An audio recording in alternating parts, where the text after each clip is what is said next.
when we were still married, there was a time I looked around and I was like, no one wants to be around this person. Am I the problem? What's going on here? And the assistant forgot to post or forgot the dongle.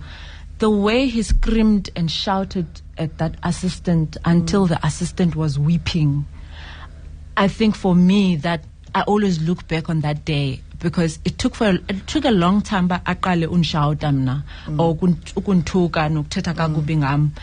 For the longest time, he was doing it to people around me. And I didn't realize that when someone does things to people around you, it's closing in. It's actually coming to you. They're isolating you. Eventually, They're putting you in a situation whereby you're going to depend on him. I mean, the things he's gone and said, and he's really tried to make it seem as if he made me, which he never did, and he never will. And I think he's actually, looking at the system, yes, in South Africa, he's not even supposed to be walking the streets. He's abusive to authority.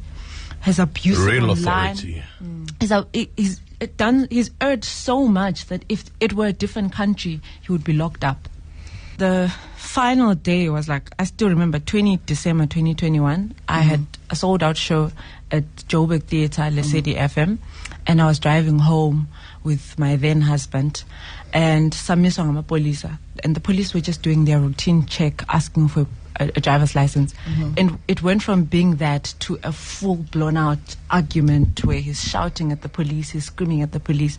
At almost midnight, I had to get out of the car and physically restrain this man from police. That's when I knew that this is not my life. And it's never going to be my life. And it doesn't matter what it takes. It doesn't matter the fact that I thought, because when we were dating and when we first got married, I only really started to see the signs of what was going on later on about, I'm into